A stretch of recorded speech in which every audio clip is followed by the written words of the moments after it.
Strange but true stories, tales from the light side, the dark side, and the other side.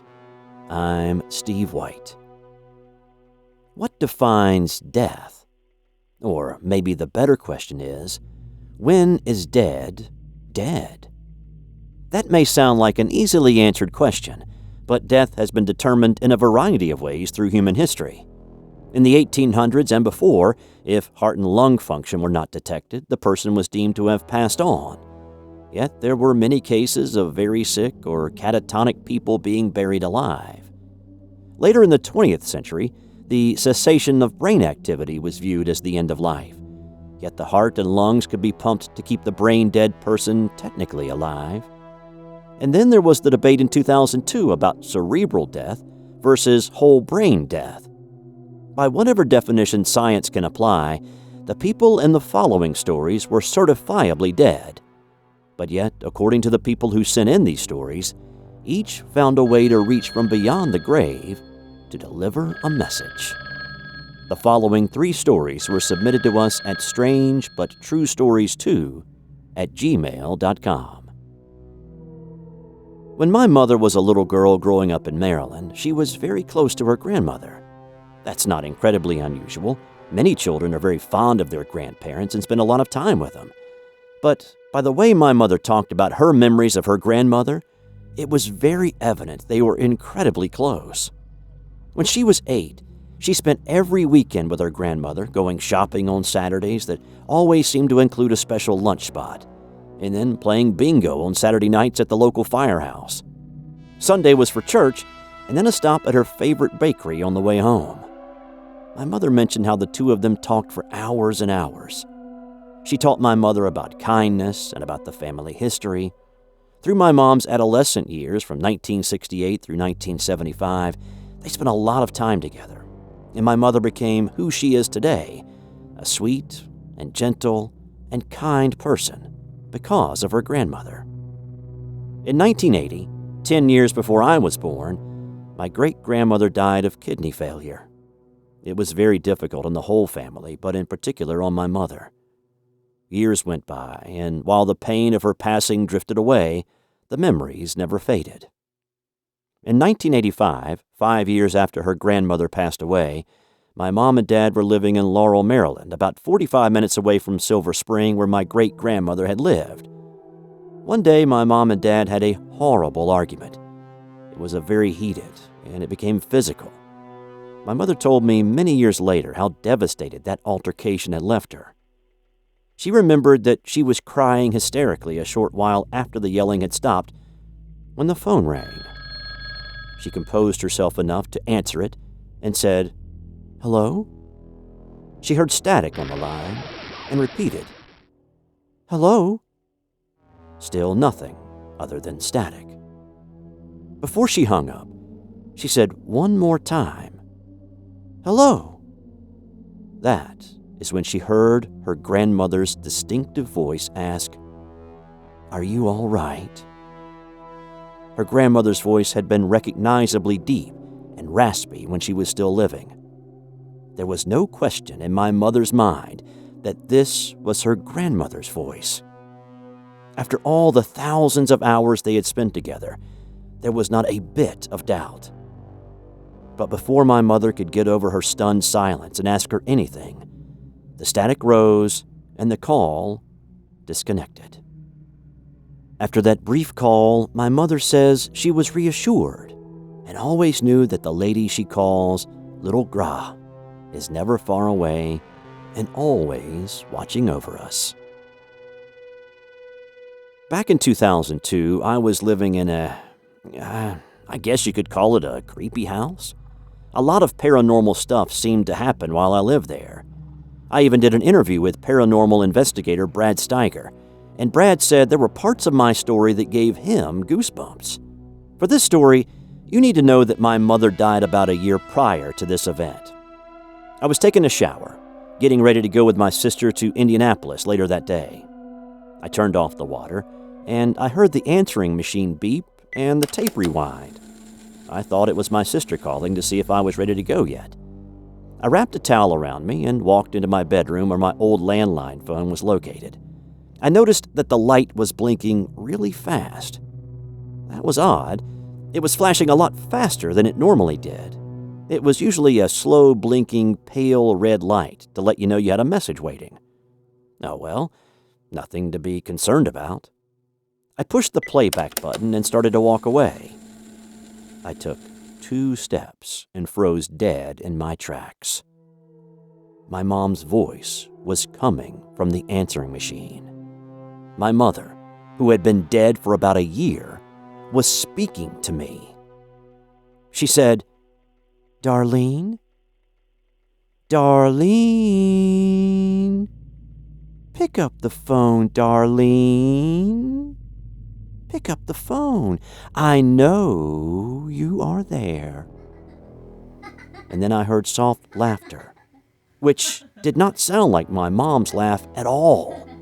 It wasn't evil laughter, but I knew it wasn't my mom's.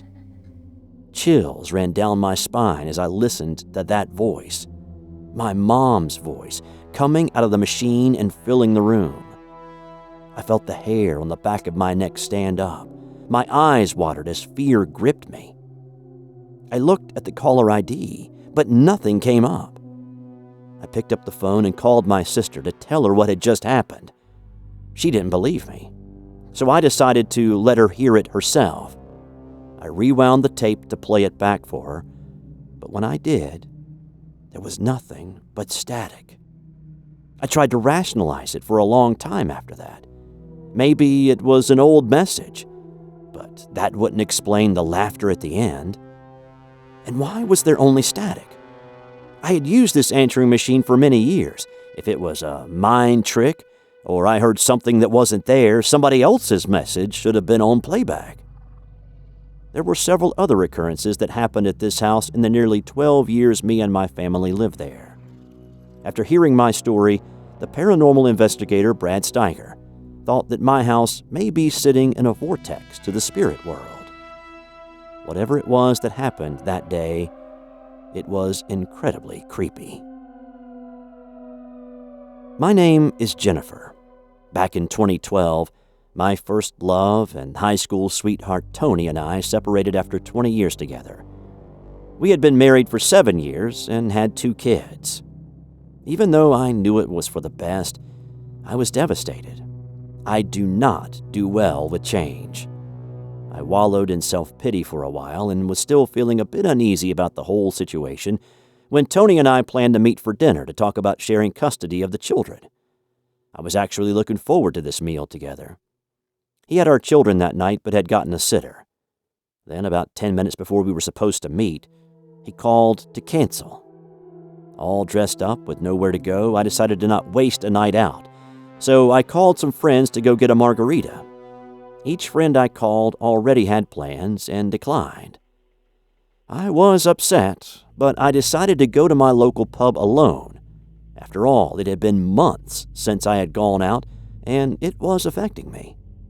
My favorite local band was playing at my local pub, and so I decided to go see them and lift my spirits.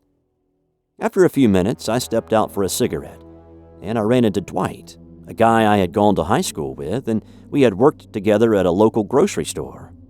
Dwight was a funny guy and charming too.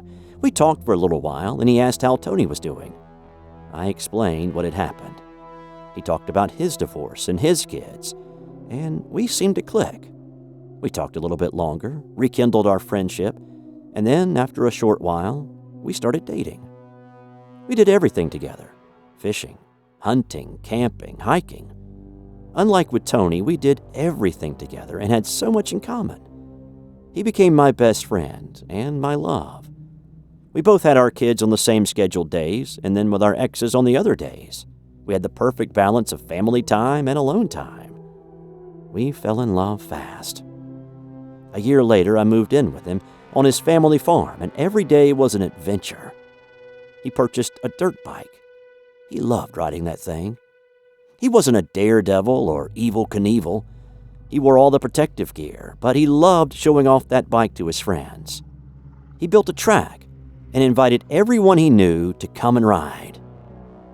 Then came Saturday, June 28th, 2014. I got up and was about to get ready for work as I normally did. Dwight didn't have to work that day, and he went out with 3 friends to ride. It was a hot summer day, and he was excited to ride. My father was returning from a long trip the following day, and I wanted to stop and check his house, grab the mail, and get the house ready for Dad to return.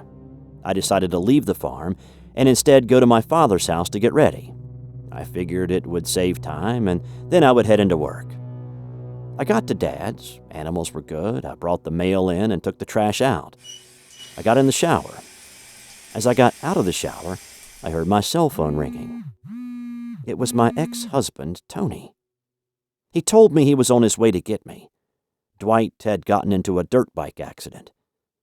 He told me Dwight and his friend collided on the track. I wanted to know how he knew all this. Was this a sick joke? He explained that Dwight was riding with one of his friends. When the accident happened, this guy didn't have my number, so he called Tony instead.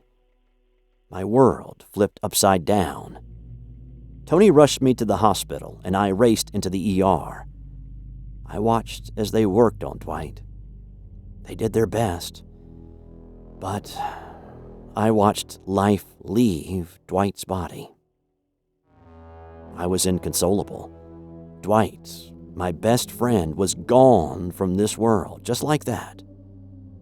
I tried to be strong, but I couldn't stop crying.